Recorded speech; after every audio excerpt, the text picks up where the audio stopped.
लीजिए सुनिए मुंशी प्रेमचंद के लिखे कथा संग्रह मानसरोवर 2 की कहानी कुत्सा, मेरी यानी समीर गोस्वामी की आवाज में।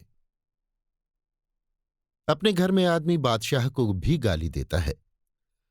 एक दिन मैं अपने 2-3 मित्रों के साथ बैठा हुआ एक राष्ट्रीय संस्था के व्यक्तियों की आलोचना कर रहा था। हमारे विचार में राष्ट्रीय कार्यकर्ताओं को स्वार्थ और लोभ से ऊपर रहना चाहिए। ऊंचा और पवित्र आदर्श सामने रखकर ही राष्ट्र की सच्ची सेवा की जा सकती है। कई व्यक्तियों के आचरण ने हमें क्षुब्ध कर दिया था और हम इस समय बैठे अपने दिल का गुबार निकाल रहे थे। संभव था उस परिस्थिति में पड़कर हम और भी गिर जाते, लेकिन उस वक्त तो हम विचारक के स्थान पर बैठे हुए थे और विचारक उदार बनने लगे तो न्याय कौन करे। विचारक को ये भूल जाने में विलंब नहीं होता कि उसमें भी कमजोरियां हैं और उसमें और अभियुक्त में केवल इतना ही अंतर है कि या तो विचारक महाशय उस परिस्थिति में पड़े ही नहीं या पढ़कर भी अपनी चतुराई से बेदाग निकल गए। पद्मा देवी ने कहा, महाशय का काम तो बड़े उत्साह से करते हैं, लेकिन अगर हिसाब देखा जाए तो उनके जिम्मे 1000 से कम न निकलेगा। उर्मिला देवी बोली, खैर काको तो क्षमा किया जा सकता है, उसके बाल बच्चे हैं, आखिर उनका पालन पोषण कैसे करे। जब वो 24 घंटे सेवा कार्य ही में लगा रहता है तो उसे कुछ न कुछ तो मिलना ही चाहिए। उस योग्यता का आदमी 500 रुपये वेतन पर भी नहीं मिलता। अगर इस साल भर में उसने 1000 खर्च कर डाला तो बहुत नहीं है।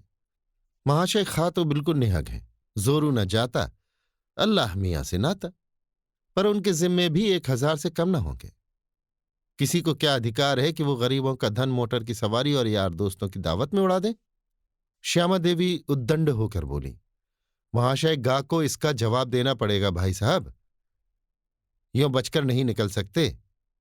हम लोग भिक्षा मांग मांग कर पैसे लाते हैं इसीलिए कि यार दोस्तों की दावतें हों, शराबें उड़ाई जाएं और मुजरे देखे जाए। रोज सिनेमा की सैर होती है। गरीबों का धन यों उड़ाने के लिए नहीं है। यहां पाई पाई का लेखा समझाना पड़ेगा। मैं भरी सभा में रगे दूंगी। उन्हें जहां 500 वेतन मिलता हो वहां चले जाएं, राष्ट्र के सेवक बहुतेरे निकल आएंगे। मैं भी एक बार इस संस्था का मंत्री रह चुका हूं। मुझे गर्व है कि मेरे ऊपर कभी किसी ने इस प्रकार का आक्षेप नहीं किया, पर ना जाने क्यों लोग मेरे मंत्रित्व से संतुष्ट नहीं थे। लोगों का ख्याल था कि मैं बहुत कम समय देता हूं और मेरे समय में संस्था ने कोई गौरव बढ़ाने वाला कार्य नहीं किया। इसलिए मैंने रूठ कर इस्तीफा दे दिया था। मैं उसी पद से बेलौस रहकर भी निकाला गया। महाशय गा हजारों हड़प करके भी उसी पद पर जमे हुए हैं। क्या ये मेरे उनसे कुन्हे रखने की काफी वजह न थी? मैं चतुर खिलाड़ी की भांति खुद तो कुछ न करना चाहता था, किंतु पर्दे की आड़ से रस्सी खींचता रहता था। मैंने रद्दा जमाया, देवी जी आप अन्याय कर रही हैं। महाशय गा से ज्यादा दिलेर और उर्मिला ने मेरी बात काटकर कहा, मैं ऐसे आदमी को दिलेर नहीं कहती जो छिपकर जनता के रुपए से शराब पिए। जिन शराब की दुकानों पर हम धरना देने जाते हैं उन्हीं दुकानों से उनके लिए शराब आती है। इससे बढ़कर बेवफाई और क्या हो सकती है। मैं तो ऐसे आदमी को देशद्रोही कहती हूं। मैंने और खींची, लेकिन ये तो तुम भी मानती हो कि महाशय गा केवल अपने प्रभाव से हजारों रुपए चंदा वसूल कर लाते हैं। विलायती कपड़े को रोकने का उन्हें जितना श्रेय दिया जाए थोड़ा है। उर्मिला देवी कब मानने वाली थी, बोली, उन्हें चंदे इस संस्था के नाम पर मिलते हैं। व्यक्तिगत रूप से धेला भी लाएं तो कहूं। रहा विलायती कपड़ा, जनता नामों को पूछती है और महाशय की तारीफें हो रही हैं, पर सच पूछिए तो ये श्रेय हमें मिलना चाहिए। वो तो कभी किसी दुकान पर गए भी नहीं। आज सारे शहर में इस बात की चर्चा हो रही है। जहां चंदा मांगने जाओ वहीं लोग यही आक्षेप करने लगते हैं। किस किस का मुंह बंद कीजिएगा। आप बनते तो हैं जाति के सेवक, मगर आचरण ऐसे शहदों का भी न होगा। देश का उद्धार ऐसे विलासियों के हाथों नहीं हो सकता। उसके लिए सच्चा त्याग होना चाहिए। यही आलोचनाएं हो रही थीं कि एक दूसरी देवी आई, भगवती। बेचारी चंदा मांगने आई थी, थकी मांदी चली आ रही थी। यहां जो पंचायत देखी तो रम गई। उनके साथ उनकी बालिका भी थी, कोई 10 साल उम्र होगी। इन कामों में बराबर मां के साथ रहती थी। उसे जोर की भूख लगी हुई थी। घर की कुंजी भी भगवती देवी के पास थी।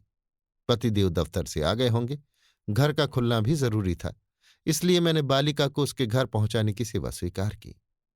कुछ दूर चलकर बालिका ने कहा, आपको मालूम है महाशय गा शराब पीते हैं? मैं इस आक्षेप का समर्थन न कर सका। भोली भाली बालिका के हृदय में कटुता, द्वेष और प्रपंच का विष बोना मेरी ईर्ष्याली प्रकृति को भी रुचिकर न जान पड़ा।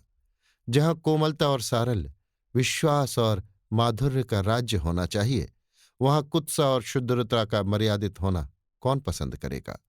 देवता के गले में कांटों की माला कौन पहनाएगा? मैंने पूछा, तुमसे किसने कहा कि महाशय गा शराब पीते हैं? वाह, पीते ही है। आप क्या जाने? तुम्हें कैसे मालूम हुआ? सारे शहर के लोग कह रहे हैं। शहर वाले झूठ बोल रहे हैं। बालिका ने मेरी ओर अविश्वास की आंखों से देखा। शायद वो समझी मैं भी महाशय गा के भाई बंदों में हूं। आप कह सकते हैं महाशय गा शराब नहीं पीते? हां, वो कभी शराब नहीं पीते। और महाशय का ने जनता के रुपए भी नहीं उड़ाए? ये भी असत्य है। और महाशय खा मोटर पर हवा खाने नहीं जाते? मोटर पर हवा खाना कोई अपराध नहीं है। अपराध नहीं है राजाओं के लिए, रईसों के लिए, अफसरों के लिए, जो जनता के खून चूसते हैं। देशभक्ति का दम भरने वालों के लिए वो बहुत बड़ा अपराध है। लेकिन ये तो सोचो, इन लोगों को कितना दौड़ना पड़ता है। पैदल कहां तक दौड़े? बैलगाड़ी पर तो चल सकते हैं, ये कुछ बात नहीं है। ये लोग शान दिखाना चाहते हैं, जिसमें लोग समझे ये भी बहुत बड़े आदमी हैं। हमारी संस्था गरीबों की संस्था है। यहां मोटर पर उसी वक्त बैठना चाहिए जब और किसी तरह काम ही ना चल सके, और शराबियों के लिए तो यहां स्थान ही ना होना चाहिए। आप तो चंदे मांगने जाते नहीं, हमें कितना लज्जित होना पड़ता है आपको क्या मालूम? मैंने गंभीर होकर कहा, तुम्हें लोगों से कह देना चाहिए ये सरासर गलत है। हम और तुम इस संस्था के शुभचिंतक हैं। हमें अपने कार्यकर्ताओं का अपमान करना उचित नहीं। हमें तो इतना ही देखना चाहिए कि वे हमारी कितनी सेवा करते हैं। मैं ये नहीं कहता कि का खा गा में बुराइयां नहीं हैं। संसार में ऐसा कौन है जिसमें बुराइयां ना हो? लेकिन बुराइयों के मुकाबले में उनमें गुण कितने हैं ये तो देखो। हम सभी स्वार्थ पर जान देते हैं, मकान बनाते हैं, जायदाद खरीदते हैं, और कुछ नहीं तो आराम से घर में सोते हैं। ये बेचारे 24 घंटे देश हित की फिक्र में डूबे रहते हैं। तीनों ही साल साल भर की सजा काटकर कई महीने हुए लौटे हैं। तीनों ही के उद्योग से अस्पताल और पुस्तकालय खुले। इन्हीं वीरों ने आंदोलन करके किसानों का लगान कम कराया। अगर इन्हें शराब पीना और धन कमाना होता तो इस क्षेत्र में आते ही क्यों? बालिका ने विचारपूर्ण दृष्टि से मुझे देखा, फिर बोली, ये बतलाइए महाशय गा शराब पीते हैं या नहीं? मैंने निश्चयपूर्वक कहा, नहीं, जो ये कहता है वो झूठ बोलता है। भगवती देवी का मकान आ गया। बालिका चली गई। मैं आज झूठ बोलकर जितना प्रसन्न था उतना कभी सच बोलकर भी न हुआ था। मैंने एक बालिका के निर्मल हृदय को कुत्सा के पंख में गिरने से बचा लिया था। अभी आप सुन रहे थे मुंशी प्रेमचंद के लिखे कथा संग्रह मानसरोवर 2 की कहानी कुत्सा, मेरी यानी समीर गोस्वामी की आवाज में।